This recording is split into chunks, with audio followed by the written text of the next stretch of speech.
IML 1948 உருவாக்கப்பட்ட இயக்கம், 75 வருட பாரம்பரிய இயக்கம். ஆனால் இன்றைய வரையும்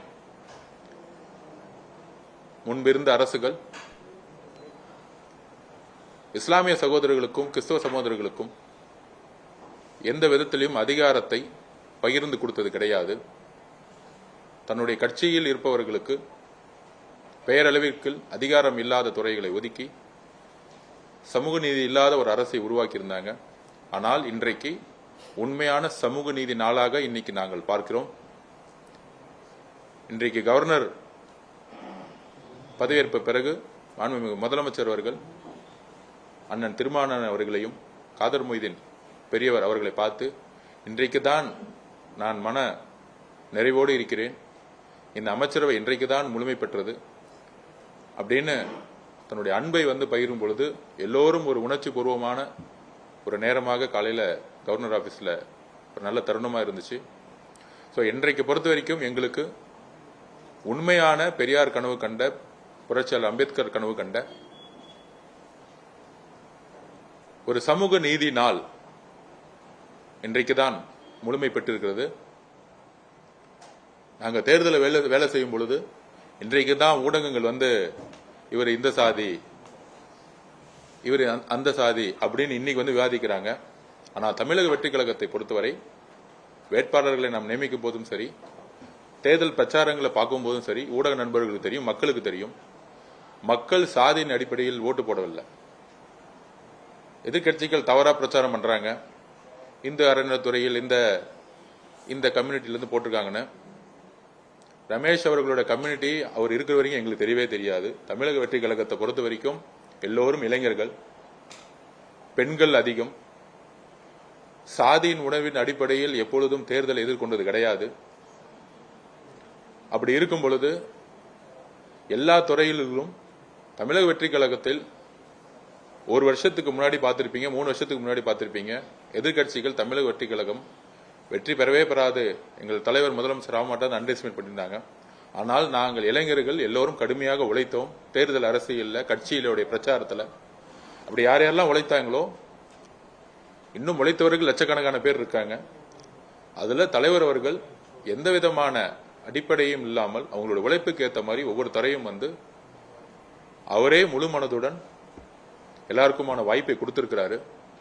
அதனால இந்த பழைய தேர்தல் அரசியலா இருக்கக்கூடிய இந்த திமுகவும் அதிமுகவும் இவர் இந்த சாதி அந்த மதம் அந்த அரசியல் எல்லாம் தமிழக மக்கள் தூக்கி எறிஞ்சிட்டாங்க. ஒவ்வொரு முடிவும் மதசார்பற்ற கொள்கையிலும் சமூக நீதியின் அடிப்படையிலும் ஒவ்வொரு அமைச்சரும், ஒவ்வொரு நிர்வாகியும், காவல்துறை நிர்வாகிகளும், IAS ஆபீசரும் நேர்மையான முடிவெடுக்கணும்னு முதலமைச்சர் வலியுறுத்தி இருக்கிறாரு. இந்த அரசு அந்த மாதிரி முடிவை தான் எடுக்கும். திருப்பியும் பதிவு பண்றோம், இந்த அரசு பெரியார் அவர்களுடைய கொள்கையிலும், அறிஞர் அண்ணா அவருடைய கொள்கையிலும், புரட்சியாளர் அம்பேத்கர் அவருடைய கொள்கையில் தான் வழி நடக்கும். அதற்காக தான் தேர்தல் அரசியல்ல மெஜாரிட்டி இல்லாத போது அதிமுக கிட்ட சப்போர்ட் கேட்டிருந்தா ஈஸியா கவர்மெண்ட் ஃபார்ம் பண்ணி முடிக்கும். ஆனால் ஒவ்வொரு கட்சியுடைய தோழமை கட்சிகளுடைய நம்பிக்கையை நாங்கள் உருவாக்கினோம். இந்த அரசு மதசார்பற்ற கொள்கையிலும் சமூக நீதி கொள்கையிலும் உறுதியாக இருக்கும் என்பதை காங்கிரஸ் தலைவர் திரு ராகுல் காந்தி அவர்களிடம் வெளிப்படுத்தினோம். அதை அவர் நம்பினார். எங்களுடைய முதல்வர்களும் அவர்களும் ஒரு சகோதரர் போல ஒரு உறவை இன்றைக்கு உருவாக்கி இருக்கிறார்கள். கம்யூனிஸ்ட் தோழர்கள் அவர்களிடம் இந்த மதசார்பற்ற கொள்கையை பற்றி ஒரு நீண்ட விவாதத்தை உருவாக்கணும். இது அதிகாரத்துக்கோ பணபலத்துக்கோ உருவாக்கிய கூட்டணி கிடையாது.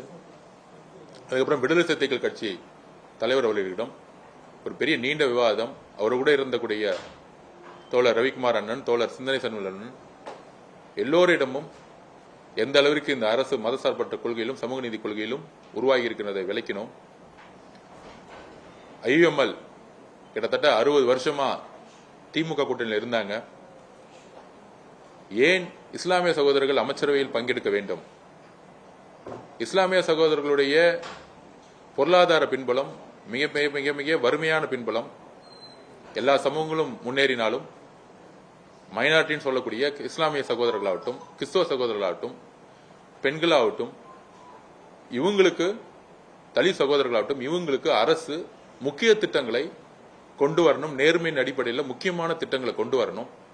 அப்படி கொண்டு வரும் பொழுது இஸ்லாமிய சமூகத்துடைய பிரச்சனைகளை சிறு வயதிலிருந்தே உணர்ந்த ஒரு சகோதரர் அமைச்சராகும் பொழுது கண்டிப்பாக அந்த திட்டங்களை மாற்றம் கொண்டு வருவார்.